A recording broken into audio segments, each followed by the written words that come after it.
rádio que toca palhoça. Agora na PH, tudo o que interessa ao empresário. No ar, programa CDL Palhoça. Boa tarde, estamos aqui no segundo episódio de Desconstruindo Direito, quadro esse criado pela Câmara de Arbitragem e Mediação de Palhoça. E ao meu lado, apresentando esse programa, estamos com a doutora Evelyn Wagner, que é mediadora e conciliadora na CAM Palhoça. E hoje estamos recebendo a doutora Bárbara Cidral, especialista em direito de família. Iremos conversar hoje sobre o assunto guarda e alimentos. Doutora, gostaria que você se apresentasse um pouco para a gente, falasse o seu currículo. Fique à vontade. Primeiro, eu quero agradecer o convite, né? É um prazer estar aqui conversando com as doutoras. Eu tenho um escritório de advocacia, Preto e Cidral Advogados Associados. Atuo como perita social também, sou formada em Direito e em Serviço Social, pós-graduada em Gestão de Pessoas e em Direito das Famílias, né? Tenho uma atuação longa aí nessa área, já motivada pela minha primeira formação em Serviço Social, onde eu já atuava com as famílias, e aí quando eu vim para o Direito não tinha outro caminho a escolher que não fosse esse, né? Eu atuo hoje por propósito mesmo, por gostar de atuar nessa área. Então, agradeço o convite das doutoras. A gente fica muito honrada em tê-la como convidada. Doutora, vou iniciar então fazendo uma pergunta que é muito comum. Eu e a Mayara, a gente acaba fazendo as sessões de mediação, né? E é muito comum que quando a gente fala sobre a guarda e explica que tem 3 tipos, guarda unilateral, compartilhada e alternada, as pessoas ficam, mas a guarda compartilhada, a criança vai ficar 15 dias com cada genitor? Não, na verdade não, né? Na guarda compartilhada, você está compartilhando direitos e deveres acerca daquela criança. Porque culturalmente, né, antigamente a guarda era unilateral e geralmente da mãe, né? Separou, o filho é da mãe. E essa criança era utilizada como poder de barganha, né? Tanto pela mãe, que usava esses poderes e dizia, se você não fizer o que eu quero, você não vê seu filho, né? Você não vai poder participar da criação dele. Como ao contrário, se você não deixar eu ver, eu não vou pagar pensão, ou coisas do gênero. E aí a guarda compartilhada veio para que essa luta entre os genitores pudesse diminuir, porque os dois passaram a ter novamente igualdade de direitos acerca dessa criança ou desse adolescente, né? Então, essa cultura de que passa 15 dias com um, 15 dias com o outro, é o que a gente chama de ou guarda compartilhada de convivência alternada, ou ainda a guarda alternada, que nem existe no nosso ordenamento jurídico, foi uma criação aí, né, de algumas cabeças um pouquinho alguns fora do doutrinadores, normal, né? Isso, alguns doutrinadores, mas nem sequer é recomendada, né? Essa guarda em que fica 15 dias com um, 15 dias com o outro, ela é a exceção do nosso Poder Judiciário e acontece quando tem uma concordância muito grande, quando os genitores se dão muito bem, quando a rotina da criança não vai ser alterada, moram mais ou menos próximos, né? Então, a distância da escola vai ser a mesma se estiver na casa da mãe ou na casa do pai. A questão socioeconômica tem que ser próxima também do pai e da mãe, né? Para a criança não ter uma semana, 15 dias de uma vida muito boa, de comer do bom e do melhor, e depois mais 15 dias passando dificuldades na casa do outro genitor, né? É que normalmente a gente percebe que quando se solicita por um dos genitores a guarda alternada, é até uma forma de evitar, acham que não precisam pagar pensão, então eles utilizam isso. Mas como a doutora apresentou, para que se possa ter esse tipo de guarda, o relacionamento entre os ex-companheiros precisaria ser de grande harmonia. E o que a gente vê, a nossa realidade hoje no judiciário, a gente vê que foge muito, né? Não teria como ter essa guarda alternada, sendo que os genitores nem se falam. Infelizmente, a gente vive essa grande realidade, né? Os adultos separam e esquecem que o que separou é a relação de adultos, né? E não aquela relação entre pai e filho, entre mãe e filho. Nem quando você vive em família, aquela família tradicional, né, de pai, mãe, filhinhos, você não tem um consenso. Você tem uma discussão acerca da criação dos seus filhos. Não vai ser diferente depois que você separa. Só que aí os traumas vividos daquela relação acabam por afetar a forma com que você vai tratar a criança e o adolescente, né? E ela acaba sendo a maior prejudicada dessa relação. Então, hoje, a gente pode dizer que a regra seria a fixação da guarda compartilhada, né? A exceção é a guarda unilateral, é isso? Exatamente. Existem duas possibilidades, né, previstas na lei para que não seja deferida como regra a guarda compartilhada. Primeira, quando um dos genitores declara que não tem interesse em ter a guarda compartilhada, então ele já fala, pode deixar a guarda com a mãe, ou pode deixar com o pai, que eu não tenho interesse, né? Ou então, quando é identificado que um dos genitores não tem condições de exercer aquela guarda, né? Então, ele é violento, ele é negligente, ele não presta os cuidados adequados para aquela criança, né? A criança vai passar por uma dificuldade socioeconômica muito grande, ou ele tem uma dependência que afeta o cuidado, porque é importante mencionar que pobreza não é sinônimo de perda de guarda, uso de substância psicoativa não é sinônimo de perda de guarda, né? Mas são fatores relevantes no momento da determinação. Então, se ficar comprovado que um dos genitores não tem condições de exercer a guarda, aí sim, aí ela não vai ser concedida. Mas fora isso, a regra é a guarda compartilhada hoje. Uhum. E vale também ressaltar aqui que a guarda unilateral, o poder familiar fica, né, com um dos genitores, mas ao outro também cabe o direito de fiscalizar, né, o melhor interesse do menor, né? E vamos ressaltar, fiscalizar o melhor interesse do menor e não do seu ex-companheiro, né? Porque às vezes a pessoa acha que vou fiscalizar a vida do seu ex-cônjuge. Não é isso, é fiscalizar o melhor interesse para o menor. O que é importante frisar é que o poder familiar, ele não muda independente da modalidade de guarda, tá? Uhum. O poder familiar, ainda que a guarda seja unilateral da mãe, ele permanece com o pai. Ele continua, por exemplo, tendo o direito e o dever de acompanhar a evolução educacional do filho.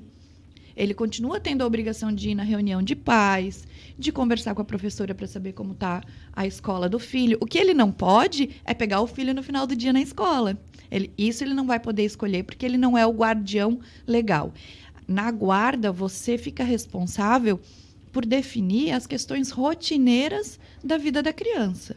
E aí, na guarda unilateral, você escolhe exclusivamente, sem depender do outro genitor, e na guarda compartilhada, as escolhas são compartilhadas. Mas o poder familiar, ele é mantido independente da modalidade de guarda, né? Só vai ser alterado se houver alguma ação de destituição de poder familiar. Então, nos casos em que tem essa fixação da guarda unilateral, por exemplo, em questão escolar, tem um caso, né, muito conhecido que aconteceu isso na realidade. O genitor proibiu a mãe de ter acesso às informações na escola, porque ele teria guarda unilateral. Isso está correto? Não, isso está equivocado, né? A mãe não só tem direito, como tem o dever de acompanhar. Por quê? Permanece o poder familiar. O que é o poder familiar? É aquela obrigação prevista tanto na nossa legislação civil, no Código Civil, quanto no Estatuto da Criança e do Adolescente, de acompanhar o processo de evolução, de desenvolvimento e de educação dessa criança. Inclusive, quem detém a guarda unilateral, se ele priva o outro genitor de ter informações acerca do menor, ele pode perder a guarda por conta dessa privação, porque ele tem por obrigação prestar as informações acerca do filho para o outro genitor.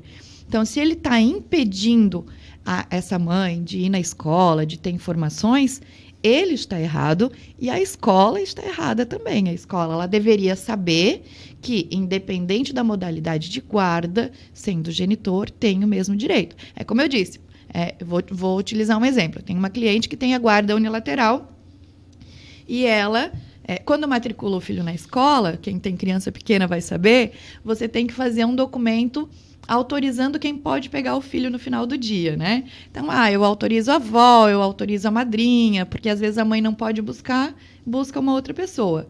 Ela pode impedir o outro genitor de pegar na escola, mas de ir à escola, de conversar com a professora, de participar da reunião, da festinha de Dia dos Pais, de Dia das Mães, isso não pode ser impedido. Mas a doutora não acha que um pouco, assim, é a informação que é passada, né, por outros colegas advogados aos seus clientes, a forma com que chega Com toda certeza, né? Semana passada eu ainda fiz uma live, eu fiz um vídeo explicando isso. Um conhecido meu, né, como sabe que eu atuo exclusivamente na área de direito das famílias, veio me perguntar, Bárbara, eu estou fazendo um acordo com a mãe do meu filho, mas eu estou meio em dúvida aqui, né? Não sei se eu deixo ela ficar com a guarda ou se eu peço a guarda compartilhada. Aí eu expliquei um pouquinho para ele, como é meu amigo. Perguntei, mas tu tá fazendo esse acordo e tu não tem advogado? Tenho, mas ele falou para mim que não tinha problema se eu deixasse a guarda com ela. Falei, realmente, problema não tem. Mas o que você quer fazer com isso, né? Quais as decisões você quer tomar na vida do seu filho? É importante que os nossos colegas advogados que não são da área da família prestem as informações mais precisas possíveis, né? Porque isso vai impactar em relações futuras. Eu costumo dizer, claro que cada área do direito tem sua especificidade, né? Tem as suas particularidades, mas no direito das famílias a gente está falando de relações de pessoas para pessoas. A gente não está falando exclusivamente de direito material, de legislação, de quem ganha e de quem perde, né? A gente está falando muitas vezes de uma criança que é a prioridade absoluta naquele processo, mas que os direitos dela vêm em segundo plano, porque a gente, enquanto profissional, está mais preocupado em garantir o direito do nosso cliente do que orientar ele acerca dos direitos do filho ou da filha dele, né? Então, por isso a importância de hoje a gente ter um programa como esse, que é levar conhecimento e informação para todas as pessoas, não somente quem é da área do direito, porque quem é da área do direito muitas vezes já tem suas dúvidas. Tu imagina uma pessoa que não vive aquilo dia a dia, né? Perfeito. E, doutora, nos casos de guarda compartilhada, né? Como que funciona se um genitor ele quer fazer uma viagem para o exterior, por exemplo, para passar as férias com o menor, e o outro genitor não autoriza? Aí vai precisar de consentimento judicial, né? Necessariamente vai ter que ajuizar uma ação pedindo, então, que seja suprimida a necessidade de autorização do outro genitor. E aí, claro, vai ter que ter uma justificativa, né? Uma demonstração da necessidade daquela viagem ou daquele passeio e a demonstração de que aquele genitor está sendo intransigente em permitir que a criança viaje. Aí, necessariamente, vai precisar de uma autorização judicial. Tá, doutora. Então, vamos dizer assim, hoje a gente possui, né, a guarda compartilhada, mas há muita divergência entre os pais. Eles não estão mais conseguindo se comunicar. Essa guarda pode ser modificada por essa falta de comunicação? Até pode, né? Dependendo da forma com que isso vai afetar a vida da criança. Porque o que é analisado num processo que envolve criança e adolescente é o interesse do menor, né? A gente fala do melhor interesse da criança e do adolescente. Se as dificuldades de diálogo entre os genitores ainda não está afetando a rotina do menor, estão, né, no linguajar popular, fechando o pau, mas a criança não está sendo afetada, não vai alterar a modalidade de guarda. É o que eu digo. Os adultos precisam aprender a separar as relações, né? Aprender que você pode não concordar e não gostar mais daquela pessoa com que você acabou, né, tendo uma relação, tendo um filho, mas a sua relação, seu vínculo com aquela pessoa vai ser eterno, né? Então, agora, se isso está afetando as questões rotineiras, cotidianas da criança, aí sim pode ser motivo de alteração de guarda. Mas é mais fácil o juiz, né, dar uma juntada nas partes e dizer que eles precisam aprender a conversar, precisam aprender a consensualizar, do que sair alterando a modalidade de guarda, porque eles não sabem conversar. E, doutora, daí entra até a questão que antes não se ouvia falar tanto, mas agora a gente no dia a dia das audiências se escuta muito. Alienação parental. Tudo é alienação parental. E aí gostaria que a doutora falasse um pouquinho do o que é realmente alienação parental, porque às vezes as pessoas usam, acho que de uma forma banalizada. Se um genitor não concordou com o outro, isso é alienação parental. Eu deixei, tu não deixou, alienação parental. E não é assim, né? Não é bem dessa maneira que se utiliza esse instituto. Exatamente. Primeiro que existe uma discussão acerca da revogação da lei de alienação parental, né? Justamente por conta disso. porque ela parecia muito bonita na hora que ela foi idealizada, mas a operacionalização dela é muito mais difícil, a questão probatória é muito mais difícil, e ela foi banalizada nesse sentido, né? Qualquer coisinha é alienação parental. E aí a gente já tem uma recomendação do Conselho Federal de Medicina pelo banimento dessa terminologia, né, síndrome de alienação parental, porque não tem comprovação científica nenhuma de que isso é uma doença, de que isso pode, né, realmente afetar. Então, houve aí uma orientação para que essa nomenclatura não fosse utilizada. Mas, basicamente, o que deve ser considerado, né, pelo Poder Judiciário como atos de alienação parental? Aqueles atos de desqualificação da parte contrária e de desqualificação que fazem com que a criança ou o adolescente passe a ver de uma maneira diferenciada aquele genitor, né? Porque é o que a gente vem falando até agora. Uma coisa é a relação entre os dois adultos, outra coisa é a relação que afeta a criança. Estou lá numa discussão com o pai do meu filho e xinguei ele, eu estou xingando para ele, estou brigando com ele, até aí, digamos que passa, né? Porque a gente sabe que é rotineiro. Agora, eu falar para o meu filho, olha, teu pai é isso, teu pai é aquilo, porque o teu pai não está nem aí para ti mesmo, porque o teu pai nunca te amou, porque o teu pai não cuida de ti direito, porque tu não deveria ir para a casa do teu pai. Essa desqualificação da parte contrária, essa motivação em fazer com que a criança, né, perca o interesse de conviver com a parte contrária, né, com o genitor ou com a família dele, com o vô, com a avó, com o padrinho, madrinha, tio, tia. E isso sim pode ser considerado hoje pelo Poder Judiciário como ato de alienação parental.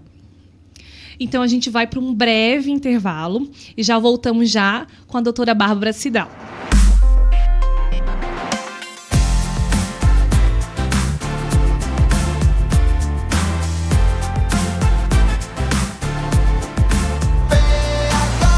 A rádio que toca palhoça.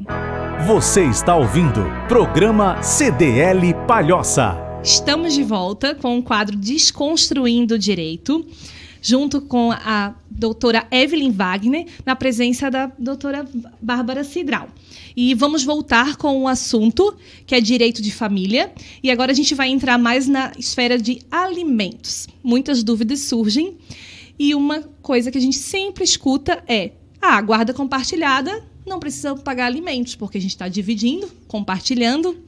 Isso é fato, doutora? Não, isso é mito. Na verdade, são institutos completamente diferentes, né? Como a gente estava explicando aqui. A guarda compartilhada, você compartilha direitos e deveres. E os seus deveres, eles permanecem, assim como o da obrigação de prestar alimentos. Então, não vai alterar porque você teve a guarda compartilhada. Tanto que, quando essa guarda é determinada, é fixado o endereço de residência da criança, ou com o pai ou com a mãe, né? E um desses genitores acaba fazendo a maior parte da gestão da vida rotineira dessa criança, né? Então, é ela que matricula na escola, que paga a van, que compra comida, que compra roupa, material escolar, uniforme, leva para passear, né? Então, a obrigação alimentar, lembrando, não é só para pagar a comida da criança, né? É para pagar todos os custos, auxiliar no pagamento de todos os custos da vida dessa criança. E vai, sim, ser determinada a obrigação alimentar, ainda que a guarda seja compartilhada. E é muito comum também a gente ouvir, né, nas audiências, porque a pensão ela vai ser sempre fixada em 30%. Isso está certo? Não, também. Não existe nenhuma determinação legal do percentual a ser deferido numa ação de alimentos. Então, primeiro, o que deve ser considerado é que aquele padrão de vida que a criança tinha quando os genitores estavam juntos não pode ser diminuído com a separação do casal. Se eles tinham condições de manter um padrão, a criança precisa ter o mais próximo desse padrão possível depois da separação, né? E é importante frisar aqui, quando a gente está falando, né, só fazendo um parênteses em todo o assunto que a gente fala, quando a gente fala de família, a gente está falando de todo e qualquer tipo de família, né? Qualificação de família, seja ela monoparental, homoafetiva, essa família conhecida como a família tradicional, né? A gente não está falando de direito heterossexual aqui, é importante frisar. E a gente também fala de uma regra geral, porque no direito de família tem muita especificidade, tem que ser analisado situação por situação. E é isso que vai ser feito no momento de deferir alimentos.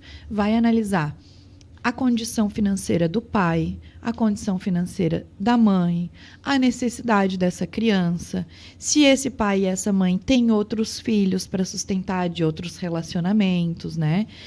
Eu não posso deferir 30% dos rendimentos de um genitor se ele tem outros 2 filhos de outra relação, né, que ele também precisa prestar alimentos. Assim como não vai ser padronizado esse valor, se essa criança tem algum tipo de deficiência, se ela tem alguma necessidade especial, se ela precisa de uma medicação, né, que não é fornecida pelo Estado, se ela precisa de algum apoio pedagógico além daquele que ele tem na escola. Então, as necessidades dessa criança são analisadas no momento do deferimento de alimentos. Então, a gente costuma dizer que se não tiver consenso entre as partes, não tiver nenhuma especificidade, não tiverem outros filhos, né? Regra costuma balizar em 30% dos rendimentos. Mas isso não é uma previsão legal. É algo que costuma acontecer padronizado, mas pode ser adaptado tanto para mais quanto para menos. Até porque é avaliada a condição financeira de cada genitor, né? E às vezes a gente se depara muito, tu está em alguma audiência e a pessoa diz, o custo de vida do menor é X, então é meio a meio para cada um. Não é assim. Os alimentos, eles são deferidos no que a gente chama de binômio necessidade e possibilidade. Como que isso funciona? Quais são as necessidades dessa criança e quais são as possibilidades desses genitores? Né? Vamos fazer um exemplo assim, em números para facilitar um pouco quem está ouvindo a gente. Vamos pensar que essa criança tem um custo de vida aí de R$2.000, né? Com escola, com comida, com luz, internet, condomínio, né? Porque tem a parcela tudo de participação. Conta, claro. Mas ela não paga conta, ok? Mas ela mora, ela sim, também tem utiliza, um custo, né? Isso faz, sim, parte do custo de vida dessa criança. Então, vamos colocar que ela custa lá mensalmente R$2.000. É R$1.000 para cada genitor, então? Não. Vamos ver quanto esse pai ganha, quanto essa mãe ganha, né? E vamos fazer uma regra de 3 aí. Vamos pensar que a mãe ganha 5.000 e o pai ganha 1.000. Poxa, como que esse pai vai dar o R$1.000 do salário dele para completar a necessidade dos 50% do alimento do menor, né? Essa mãe tem mais possibilidade contributiva do que esse pai. Mas é ele que vai prestar alimentos, ela vai ficar com a criança. Ok, os alimentos vão ser deferidos com base nessa possibilidade contributiva dele. Claro que ele vai precisar sempre estar em busca de melhorar essa possibilidade, essa contribuição, porque ele tem responsabilidade acerca, né, desse menor. Não é justo que, porque ela ganha mais, ela vai arcar com todos os custos da vida da criança.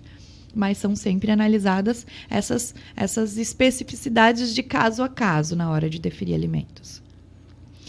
E nos casos quando o genitor ou a genitora também, né? Porque, claro, em regra a gente acaba sempre vendo mais a parte do homem em questão de pensão, mas tem muitas mulheres, sim, hoje que pagam pensão. Sim. Aí vem alega pobreza, sabe? Tô desempregado, não tem condições, eu pago aluguel, eu pago isso, como se aquela obrigação fosse deixar de existir.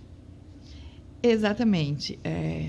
Algumas vezes eu sou procurada no escritório e eles me falam, doutora, mas como que eu vou pagar esse percentual aí que o juiz mandou?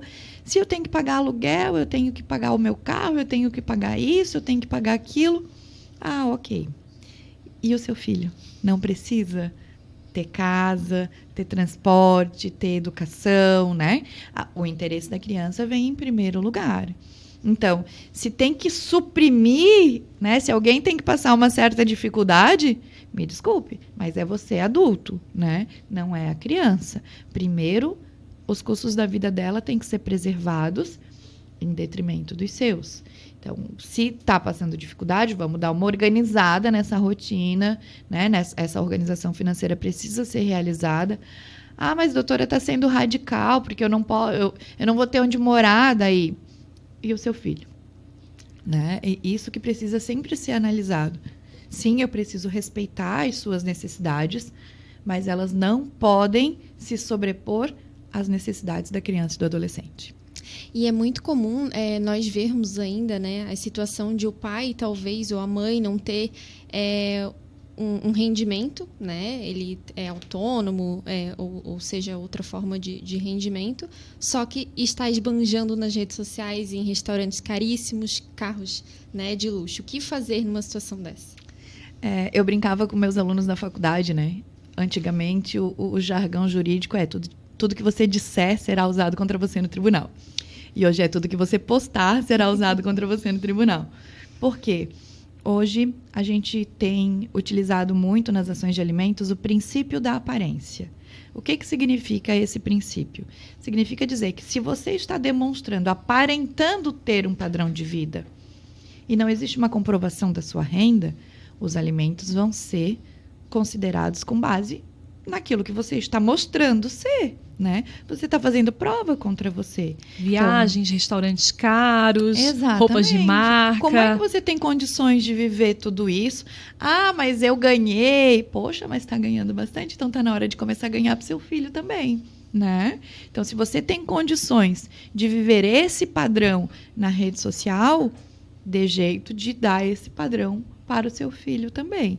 Então, sim, hoje essa ostentação das redes sociais é utilizada como um fator para balizar a obrigação alimentar. E é importante também, até voltando naquele assunto, doutora, que tanto os pais, pai, né, e mãe, precisa aprender que ser pai e ser mãe não é um botão, né? Eu não decido hoje ser mãe. Eu sou mãe a partir do momento que eu gerei meu filho.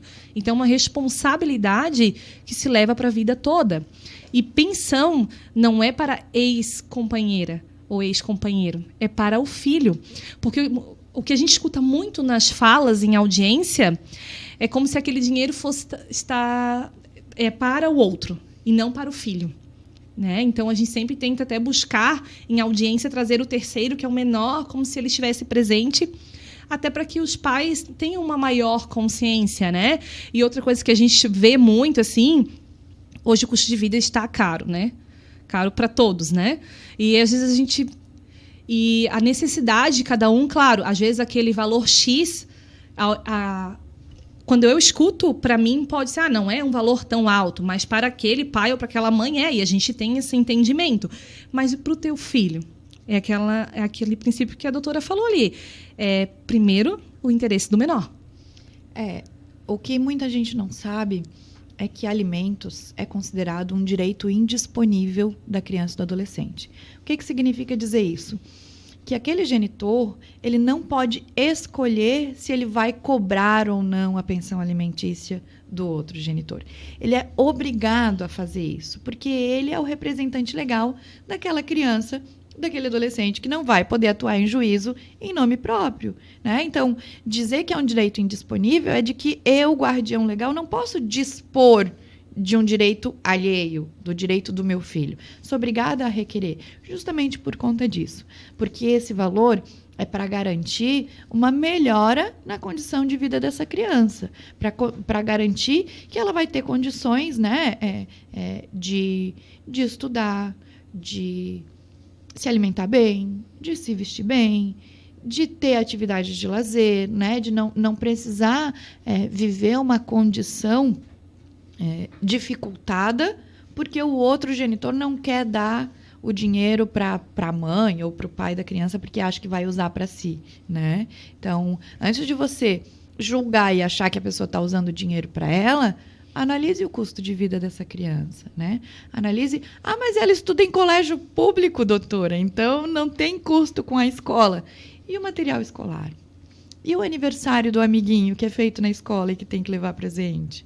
E a lembrancinha de Dia dos Pais, de Dia das Mães, de Páscoa, de Natal, né? A festinha do final de semana, o passeio que vai fazer, o sapato que comprou num mês e no mês seguinte já não serve mais, e assim por diante. Fora o que a gente já comentou, né? Como que são analisados os custos de vida dessa criança, além desses que a gente já costuma conhecer? Qual é o valor da prestação do apartamento? Qual é o valor do condomínio? Qual é o valor da internet? Quantas pessoas moram nessa casa? Moram 3 pessoas. Então, pega esses custos da casa, por exemplo, e divide por 3. 1/3 desses custos é da criança e do adolescente. 1/3 desses custos deve estar somado no custo de vida dela, além desses outros que a gente acabou de comentar. Então, por desconhecer também que esses custos integram os custos de vida do menor, é que muitos genitores generalizam e acham que a parte contrária está gastando consigo, né? Quando, na verdade, não, está gastando também. Gastando não, né? Porque com filho a gente não gasta, a gente investe, né? A gente cuida, a gente protege, a gente não gasta. E eu passei por uma situação recente, doutora, numa sessão de mediação, onde a genitora ela acabava ficando com todas as despesas do menor, e ela mencionou, né? Mas não tem problema se ele não contribuir. Pera lá, é um direito do menor, né? Você não pode abrir mão de um direito que não é seu. Como que a gente pode fazer para resolver essa situação? Olha, como eu tenho uma atuação muito voltada para relação de mediação, e acho que as soluções, elas vêm do diálogo, do entendimento, né? Eu sou muito a favor dos métodos de resolução de conflitos extrajudiciais, né? Então, eu tento fugir da necessidade de uma sentença. Existem serviços de acompanhamento familiar, terapia, serviços da assistência social, de mediação familiar, como o PAEF, porque essa criança está tendo uma violação de direito e ela precisa ser preservada. Então, eu tento solicitar o encaminhamento para esses serviços de apoio paralelo, digamos assim, né? Mas pode sim haver a necessidade de interposição de uma sentença. O que esses genitores precisam entender é que cada um tem a sua parcela de responsabilidade. Amor, eu costumo dizer que a gente não tem como cobrar, né? Eu não posso exigir que o pai do meu filho ame o meu filho na mesma medida que eu. Mas responsabilidades, sim, devem ser cobradas por conta dessa criança. Ok, vamos pensar que eu posso ter condições de cuidar sozinha do meu filho, de sustentar ele sozinho, mas eu não fiz sozinha. E essa criança tem o direito de ter isso da parte contrária também, né? Ter isso do pai, ter convivência com o pai, com os avós paternos. Então, a partir do momento que eu estou dizendo que ele não precisa contribuir, eu estou avalizando a conduta negligente dele, né? Mas pelo menos assim eu não me incomodo. Se não queria se incomodar, então que não tivesse filho, né? Porque é algo que faz parte da necessidade de gerir. Posso parecer um pouco radical falando isso, mas é que eu penso sempre primeiro na perspectiva dessa criança, né? De que ela precisa ter preservado, independente da minha proximidade com o genitor, ela precisa ter preservada essa possibilidade. A escolha tem que ser da criança. Se é um bom pai ou um mau pai, se é uma boa mãe ou uma má mãe, é da perspectiva da criança, né? É ela que vai desenvolver esses laços. Eu vou propiciar que ela faça boas escolhas. E falando também, já entrando nessa linha do afeto, que a doutora falou que não tem como, né, nós cobrarmos afeto do outro, mas hoje a gente vê muita ação sobre abandono afetivo. Isso, mas aí existe uma diferenciação. Uma coisa é uma ação de abandono afetivo e outra coisa é uma ação de obrigação de convivência, que eu particularmente sou a favor de uma e contrária à outra. A ação de obrigação de convivência é aquela que o pai não está pegando no final de semana que deveria pegar, então eu vou entrar com uma ação contra ele e pedir interposição de multa, para que se ele não vier pegar, ele vai ser multado. Eu, Bárbara Cidral, tenho uma opinião contrária a isso, né?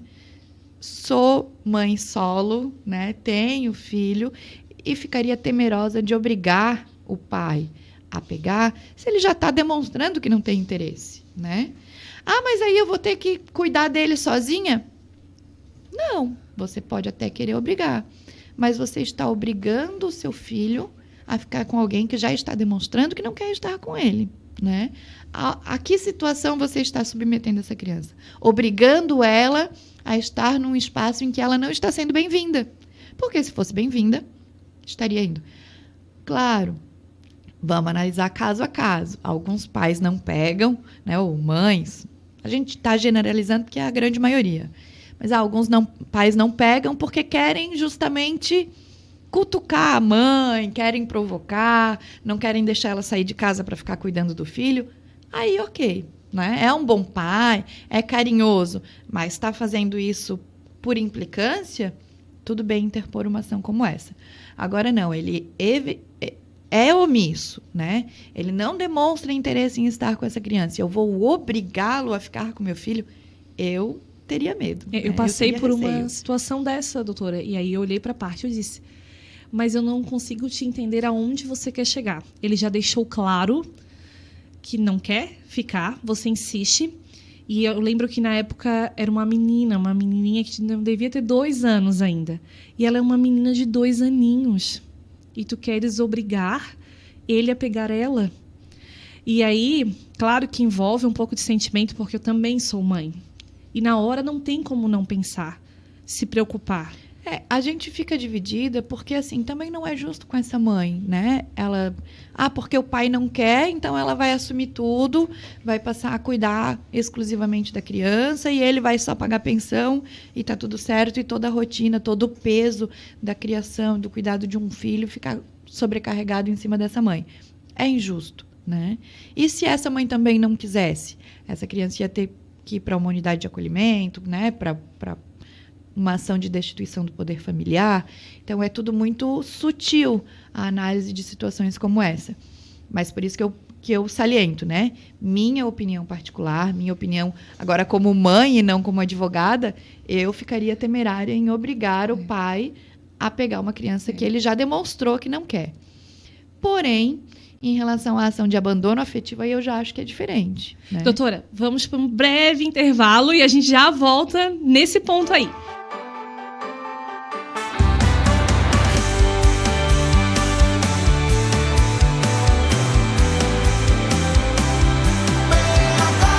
A rádio que toca Palhoça. Você está ouvindo programa CDL Palhoça. Boa tarde, estamos de volta no terceiro e último bloco de Desconstruindo o Direito. Então, lembrando, né, que nós estamos ao vivo no nosso canal do YouTube e Facebook Campalhoça.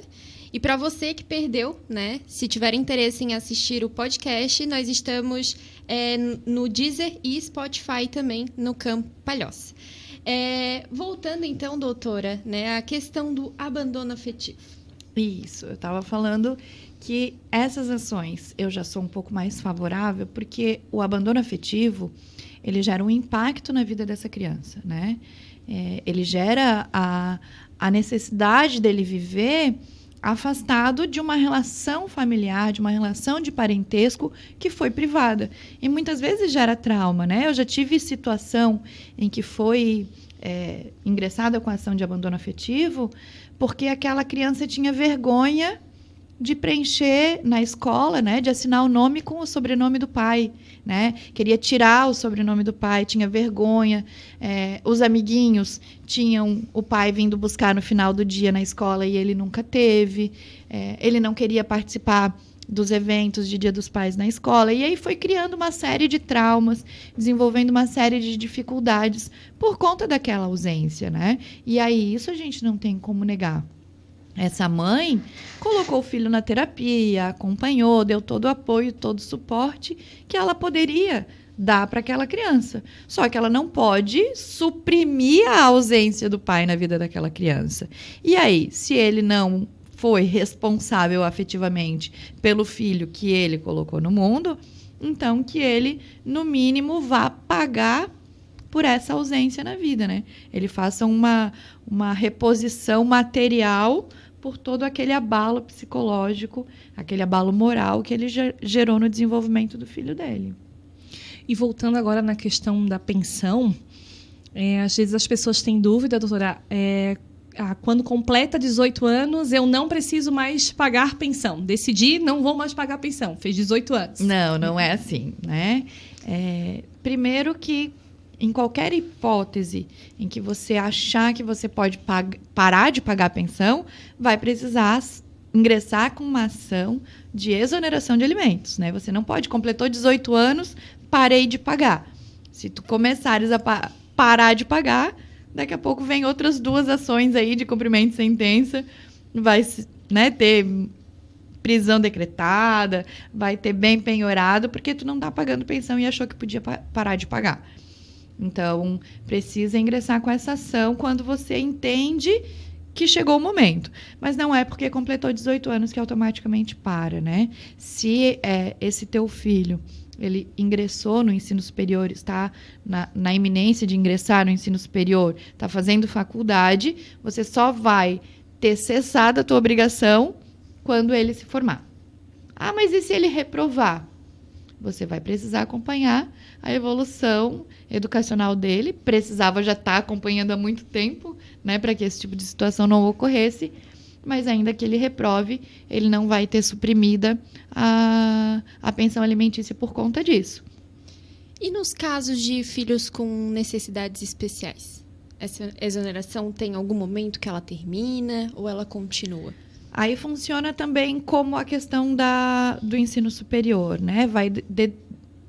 Vai ser analisada a situação específica, a necessidade específica. Porque existem crianças que têm uma deficiência e que conseguem gerir naturalmente a sua vida, né? Ingressam no mercado de trabalho, casam independente da deficiência e a vida prossegue. Não é a deficiência que vai fazer permanecer a obrigação alimentar. Agora, se essa deficiência ela é limitante, ela é incapacitante e esses custos de vida desse filho permanecem mesmo após a maioridade, vai sim permanecer a obrigação alimentar. Até porque alimentos eles não são prestados só de pai para filho, né? Eles são obrigações de filho para pai, de vô para neto, de neto para avô, de irmão para irmão, né? São obrigações familiares de sustento. Então, não é porque completou a maioridade que automaticamente cessa a obrigação. Por isso a importância, na dúvida, de procurar um profissional qualificado que possa, né, tá sanando essas questões. Esses dias a gente recebeu uma cliente e perguntou assim, eu posso executá-los? Tá, vocês têm um acordo judicial? Tem alguns... Não, a gente era de boca. Então, a gente não tem como executar algo que não existia judicialmente. Primeiro, a gente vai ter que ingressar com uma ação de alimentos para que seja fixado em juízo. Aí, se posteriormente, né, ele vir a não cumprir com aquela determinação, aí sim se entra com o processo de execução. Eu fui procurada por uma cliente recentemente no escritório e quando ela separou do pai do filho dela, eles tinham uma relação tranquila, fizeram o acordo de boca, né? Tinham até uma convivência paritária, eles ficavam uma semana com cada genitor, era quase a guarda compartilhada de convivência alternada. Escolhiam tranquilamente a escola da filha, né? Contribuíam praticamente 50% dos custos de vida da criança. E agora, 5 anos depois, começaram a ter dificuldades para consensualizar. E aí ela me procurou, então, para ajuizar a ação. A gente entrou com a ação em um dia, 2 dias depois, ela me mandou mensagem dizendo que achava um absurdo que não tinha saído a liminar ainda, infelizmente, né? E que o Poder Judiciário está achando que ela é responsável sozinha em ter que pagar, porque ela perguntou se ela podia impedir ele de pegar a criança no final de semana. Eu falei, não, né? Enquanto não tem uma guarda determinada, um direito de visita, você tem o mesmo direito que ele. Se ele quiser ir buscar na escola, ele pode, assim como você. Mas ele não quis me ajudar a pagar o material escolar, mas pegar ele pode. Pode. Então eu tenho que ficar com todas as obrigações? Não, você não tem. Mas para que isso não aconteça, precisa ajuizar uma ação, que é a partir dela que geram as obrigações de ambos os genitores. Porque para o Poder Judiciário, para o juiz, se não tem essa ação, é como se vocês ainda estivessem juntos, né? E quando vocês estavam juntos, não tinha problema em regulamentar a vida da criança. A partir do momento que separa, e eu sempre indico, quanto mais amigável, melhor. Quanto mais vocês estão se dando bem, coloca isso no papel, então. Documente se vocês se dão bem, né? Vai passar uma semana com uma semana com outro, coloca no papel. Quando isso vira uma disputa judicial, essa modalidade não é indicada. Mas se é consensualizado entre as partes esse tipo de convivência, faz um acordo, que aí facilita numa eventual dificuldade posterior, né? E evita desgastar a relação também, né? Porque a gente tem um ditado que o combinado não sai caro. Exato. E aí, uma vez que está ali documentado, você tem como, se não teve nenhum acordo diferente, porque muita gente tem medo de documentar e achar que vai ficar preso àquilo que está no papel, né? Se o direito de visita está regulamentado, que é em finais de semana alternados e um dia na semana, então eu só vou poder pegar meu filho naquela semana? Não. Se vocês se dão bem, se vocês conseguem conversar e acordar, tudo que vocês concordarem livremente vai poder ser feito. Não é porque o acordo está lá determinando os dias da visita que não vai poder alterar. O que não pode é ao contrário. Vocês não conseguirem conversar, não conseguirem consensualizar e não ter um documento que balize qual é o mínimo de direito de cada um dos dois. Uhum. E essa questão de um genitor proibir, né, a visitação do filho porque não houve o pagamento da pensão, ou até mesmo condicionar, muitas vezes a gente passa isso em audiência, que a gente chega num consenso em relação à guarda e num consenso em relação à visitação, e é comum, né, que na questão da pensão alimentícia haja mais divergência, e às vezes acaba até os próprios colegas condicionando, né, a realização do acordo parcial a chegar, né, um consenso ali da pensão alimentícia. Isso é bem delicado, né, doutora? Porque, novamente, aí os advogados eles estão pactuando com essa barganha, né? E, na verdade, uma coisa é completamente diferente da outra, né? Uma coisa é a convivência dessa criança que precisa ser permanecida com os dois e a divergência da responsabilidade material acerca dessa criança, né? Então, não pode estar condicionado... Perdão. Não pode estar condicionado o direito de visita com a obrigação de prestar alimentos, né? E aí, os nossos colegas advogados que me desculpem, mas se você precisa desse tipo de negociação para garantir o direito do seu cliente, você está ajudando a violar o direito de terceiro, porque você está auxiliando na violação do direito da criança e do adolescente. E nos casos, doutora, supondo que eu tenho um filho que já tem 5 anos, né? A gente fez aquele acordo lá de boca. Eu consigo cobrar os retroativos? Se não houver uma sentença determinando obrigação alimentar, não, né? Não existe retroatividade de nada, porque não tem nada regulamentado, né? Na questão de direito civil geral, quando a gente fala de contratos, lá até existe aquele contrato tácito, contrato verbal, que tu fala de boca, e tu até pode exigir alguma obrigação. Mas na verba alimentar isso não existe. O que vai acontecer ele pagava e parou de pagar. Você vai ajuizar uma ação utilizando aquele valor que ele pagava como um balizamento para que os alimentos não sejam deferidos num valor menor àquele que ele já contribuía. Agora, ele nunca contribuiu e você nunca cobrou antes, foram 5 anos que você nunca cobrou, não vai conseguir cobrar retroativo agora. Então, assim, legal, ótimo que quando conseguem chegar num consenso, mas assim, é importante ter uma decisão para resguardar aquele direito do menor futuramente, né? É essencial, né? Seja ela homologando um acordo ou uma sentença que vai definir qual é o interesse da criança, é essencial que ela exista, porque ali é que parte o princípio das obrigações de ambas as partes em relação àquela criança. Qual é o mínimo que você é obrigado a entregar para essa criança? E quando eu falo mínimo que é obrigado a entregar, não é só de alimentos, né? É de convivência, é de fazer parte, é de contribuir, de estar presente e de acompanhar a evolução dessa criança. E aproveitando falando de pensão, foi essa semana eu vi um vídeo na página do Instagram da doutora, que inclusive aproveitam, vou pedir para ela passar, aproveitam porque ela sempre tem vídeos que ajudam dia a dia, educativos, né, informativos, que podem auxiliar, que era sobre imposto de renda e pensão. Exatamente. O Supremo Tribunal Federal finalmente formou maioria, ainda não é uma decisão, não é um julgado finalizado, né, precisa terminar a votação, mas foi julgado, foi confirmada a maioria dos votos dos relatores a favor da não tributação de imposto de renda em cima dos alimentos, né? O que é um avanço, porque alimento não é salário, não é provento, não tem por que descontar imposto de renda de pensão alimentícia, né, gente? Eu não estou trabalhando para ganhar pensão alimentícia, isso é subsistência.